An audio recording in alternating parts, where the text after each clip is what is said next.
जय हिंद दोस्तों, स्वागत है आज के हमारे YouTube चैनल पर। आज का जो क्लास है वह है हमारे परिवेश के पदार्थ, matter in our surroundings, lecture 1, जिसमें से आपको बहुत सारी बातों को इसमें जानकारी प्राप्त होगा। जो पहला लेक्चर आज हम लोग शुरू करने वाले हैं। तो कैरियर मैग्नेट में एक बार फिर स्वागत है। आइए शुरू करते हैं आज के लेक्चर्स को। पहला क्वेश्चन के पहला जाते हैं। ये देखिए, ये हमारा है, ये कैरियर मैग्नेट का क्लासेस है जिसमें आप शुरू कर रहे हैं। ये देख रहे हैं कैरियर मैग्नेट। आप हमारे साथ जुड़कर क्लास 9, 8, 9, 10, 11 और 12 साइंस सब्जेक्ट, केमिस्ट्री सब्जेक्ट का आप पूरा सिलेबस कंप्लीट कर सकते हैं।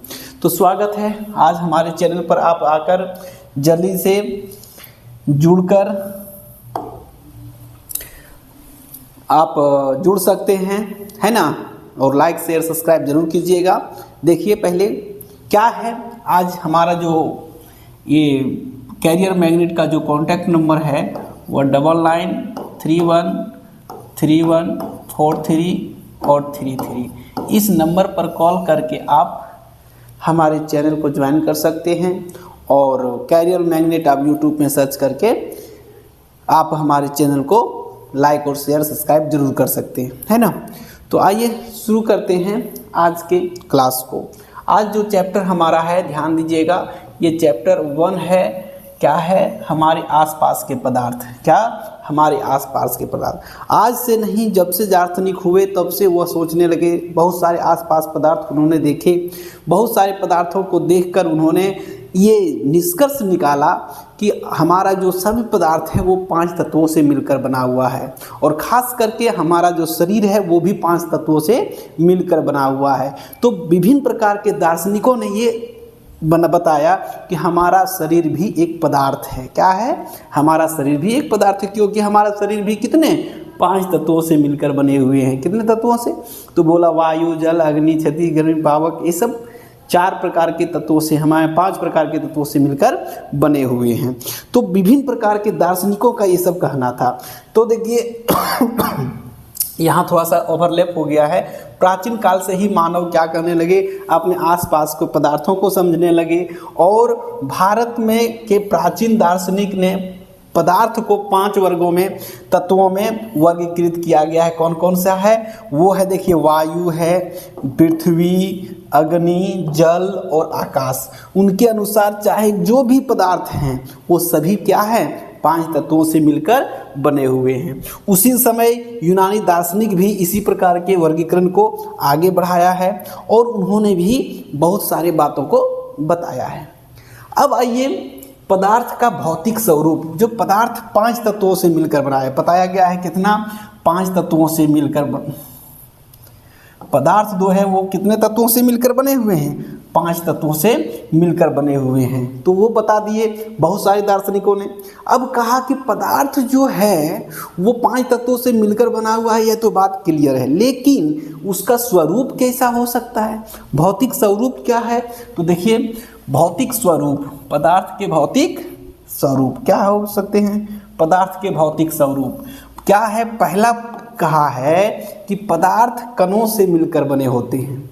जो भी पदार्थ है, आप देखिए, हम अपने आसपास जो भी पदार्थ नजर आता है वह कहता है कणों से मिलकर बने होते हैं। बिना कण के कोई पदार्थ बन सकते हैं क्या? नहीं बन सकते। तो पदार्थ कैसे बने हुए हैं? कणों से मिलकर बने हुए हैं।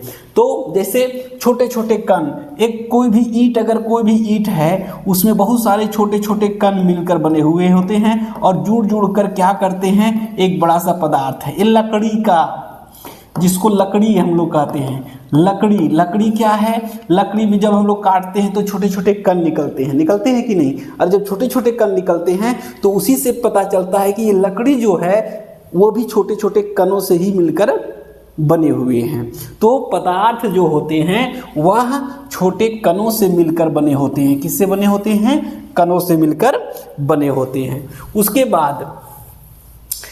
बाद क्या है? पदार्थ के कण, ये देखिए कान लिखा गया, यहाँ क्या है? कण। पदार्थ के कण बहुत छोटे होते हैं। क्या होते हैं? बहुत छोटे होते हैं।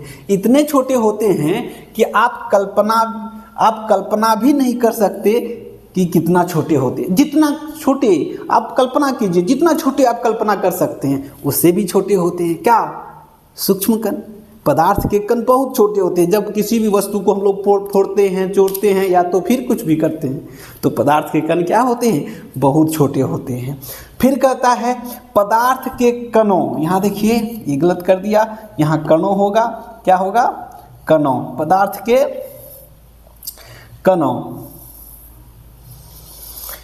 यहाँ है पदार्थ के कणों, जो पदार्थ के क्या हैं? कणों।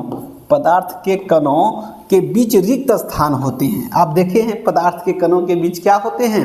रिक्त स्थान होते हैं। जब हम लोग क्या करते हैं, किसी वस्तु को वाइब्रेट करते हैं तो वहाँ के कण ज़्यादा स्पेस नहीं होने के कारण क्या होते हैं कि इधर उधर नहीं जा पाते, लेकिन वजन वही आवाज़ एक दूसरे से ट्रांसफर करते हैं। जैसे ठोस, द्रव, गैस, अभी हम लोग अवस्था पढ़ेंगे तो भी कोई भी पदार्थ जब भी होते हैं तो क्या होते हैं, जब ठोस होते हैं तो ठोस के अंदर बहुत छोटे छोटे जगह होते हैं, है ना? बहुत छोटे छोटे, बहुत छोटे छोटे, है ना?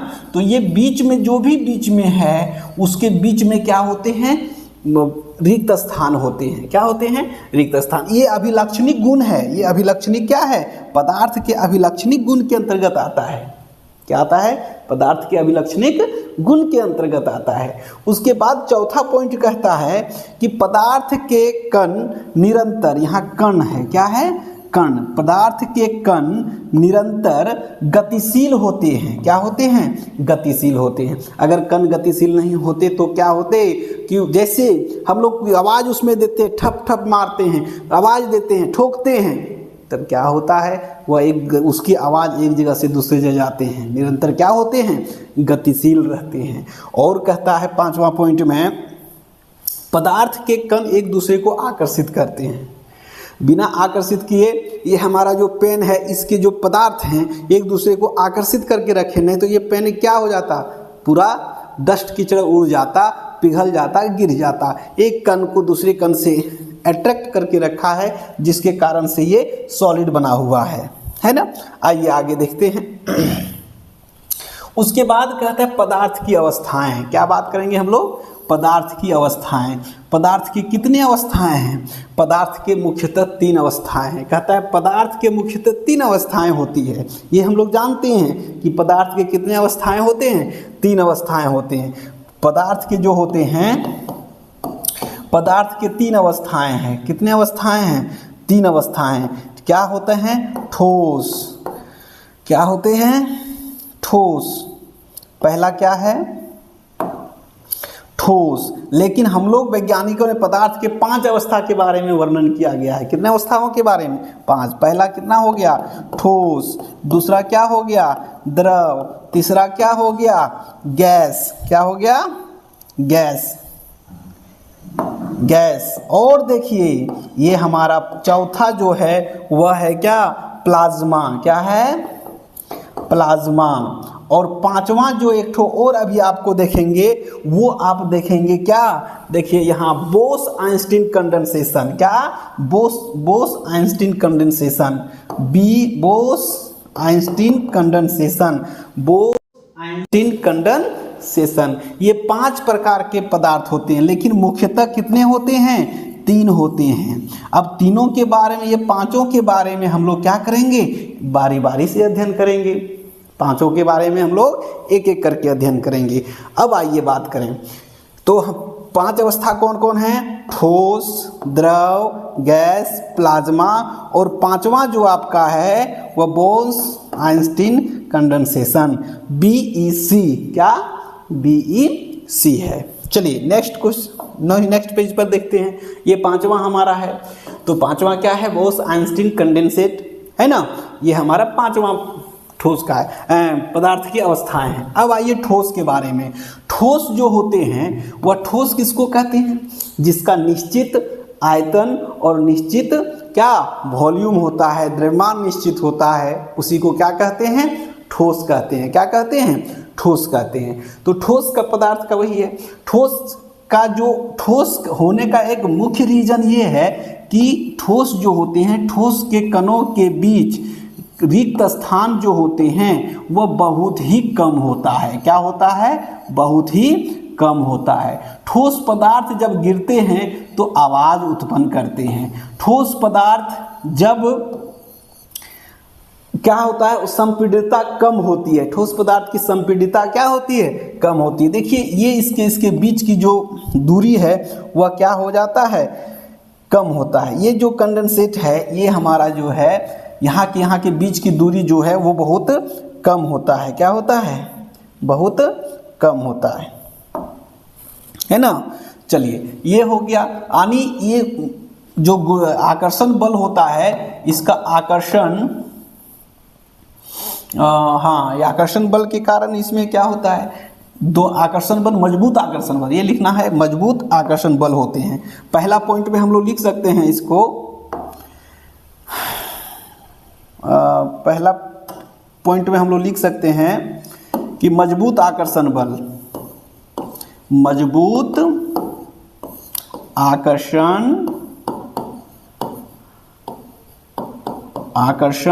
बल होते हैं। क्या होते हैं, बल होते हैं, मजबूत आकर्षण बल होते हैं। और क्या होते हैं, ये कण जो होते हैं वह क्या होते हैं कि क्लोज पैक होते हैं। और साथ ही साथ ये क्या होते हैं कि इसमें जो होते हैं ध्वनि का गमन जो होता है, गमन सबसे अधिक होते हैं। क्या होते हैं, सबसे अधिक होते हैं।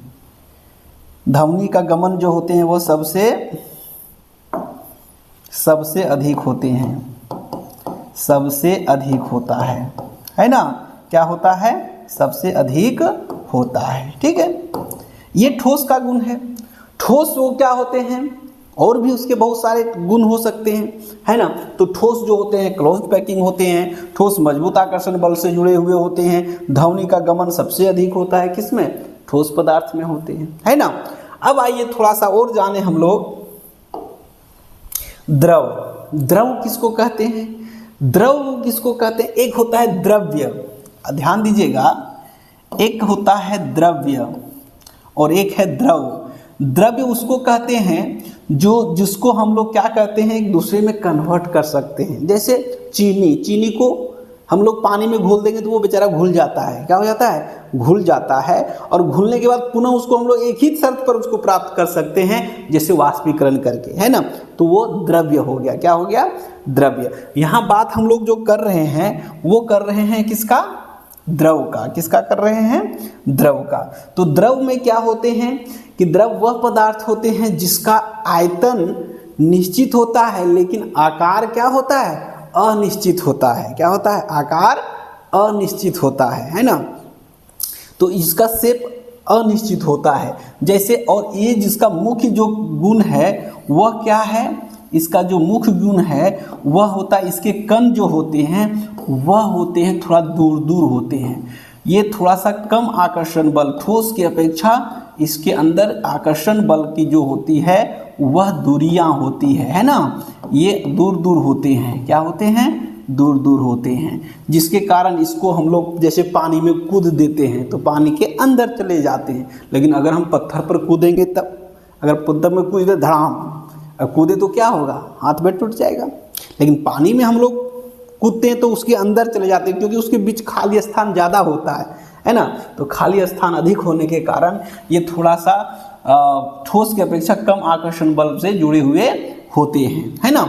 तो ये कम आकर्षण बल होते हैं। इसमें बहाव के गुण होते हैं। क्या होते हैं, बहाव के गुण होते हैं। क्या होते हैं, बहाव के गुण होते हैं। बहाव, दिखा जाता है, बहाव के गुण होते हैं।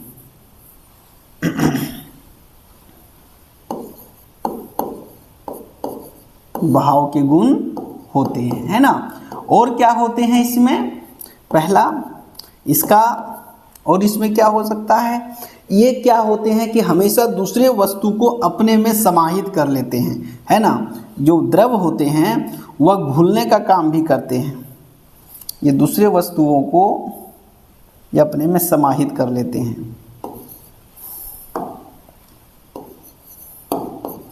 दूसरे वस्तुओं को ये अपने में समाहित कर लेते हैं।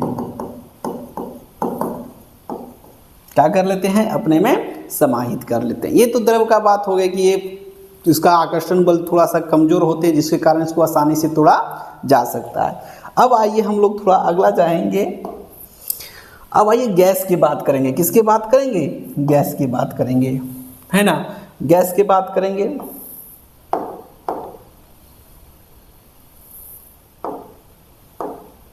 गैस क्या होता है?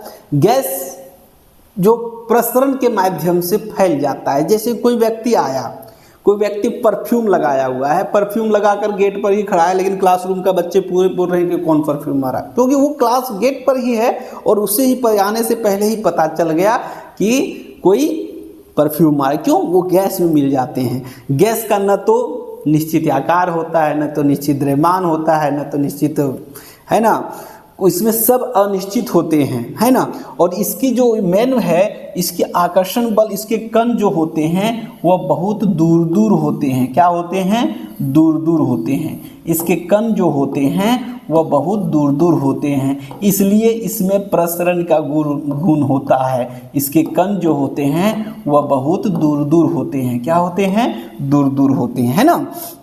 इसके कण क्या होते हैं? बहुत दूर दूर होते हैं। और साथ ही ये क्या होते हैं? प्रसरण के गुण होते हैं। न तो इसका निश्चित आकार, न तो निश्चित आयतन होते हैं। जैसे कौन कौन सा? O2 गैस, N2, है ना, CO2, ये सब इसका क्या है? उदाहरण होता है। अब आइए आगे चलते हैं, ज़्यादा लेट नहीं करें। प्लाज्मा क्या है? देखिए, प्लाज्मा जो हमारा ये चौथा है, इस अवस्था में क्या होता है कि इस अवस्था में कण जो होते हैं, यहाँ कण है, कण जो होते हैं,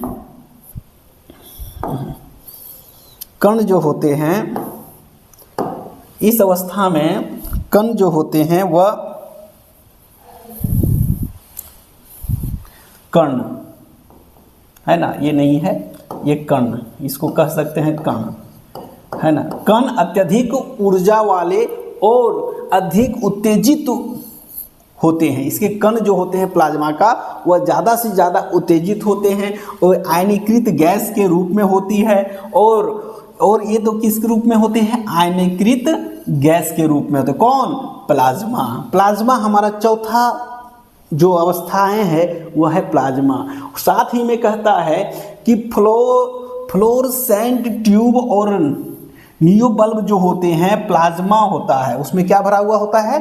प्लाज्मा। नियोन बल्ब के अंदर नियोन गैस होते हैं, फ्लोरोसेंट ट्यूब के अंदर हीलियम गैस होते हैं। देखिए यहाँ पर कि नियोन बल्ब जो होते हैं उसके अंदर नियोन गैस होते हैं, और फ्लोरेसेंट जो ट्यूब होते हैं उसमें क्या होते हैं? हीलियम या अन्य गैस हो सकते हैं। क्या हो सकते हैं? या अन्य गैस हो सकते हैं। ये अवस्था का चौथा चरण हो गया। अब पांचवा चरण एक और देख लीजिए कि आइंस्टीन, और क्या है उसके अंदर? प्लाज्मा के कारण ही, आज देख रहे हैं हम लोग कि प्लाज्मा के कारण ही सूरज तारों में भी चमक होती है। किसके कारण? वैज्ञानिक सोचिए, देखिए कि प्लाज्मा के कारण ही आज हम लोग जो देख रहे हैं कि तारे चमक रहे हैं, है ना, सूर्य चमक रहे हैं। सूर्य आग का गोला है, ये मानते हैं कि आग का गोला है, लेकिन किसके कारण? प्लाज्मा के कारण। वो चमक जो ग्लोइंग है वो किसके कारण?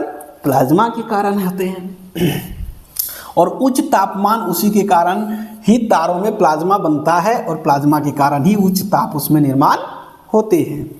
उसके बाद कहता है पांचवा जो भाग है वह है बोस आइंस्टीन कंडेंसेट। क्या है? Bose Einstein condensate. इनका सन 1920 में भारतीय भौतिक वैज्ञानिक सत्येंद्र नाथ बोस, अपने ही नाम पर लिखे, सत्येंद्र नाथ बोस ने पदार्थ की पांचवी अवस्थाओं के बारे में, कुछ घटनाओं के बारे में, उन्होंने घटनाओं के आधार पर उन्होंने सोचे, और अल्बर्ट आइंस्टीन ने पदार्थ के एक नई अवस्थाओं की भविष्यवाणी किया था, है ना। अल्बर्ट आइंस्टीन भी मिले हुए थे, इसलिए उन्होंने भी एक पांचवा अवस्था का बारे में बताया, जिनका नाम था आइंस्टीन कंडेंसेट कहा गया। किसे क्या कहा गया? आइंस्टीन कंडेंसेट, जिसको हम लोग कहते हैं BEC। क्या? BEC कहते हैं, है ना।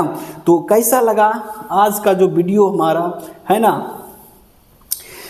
हमारा जो ये चैनल है कैरियर मैग्नेट, वो क्लास 9, 8, 9, 10, 11, 12 साइंस के सारे सब्जेक्ट को हैंडलिंग करते हैं और उसको बताते हैं पूरे कॉन्सेप्ट के साथ। हमारा इस चैनल पर आप जुड़िए, लाइक और शेयर सब्सक्राइब कीजिए, है ना। धन्यवाद।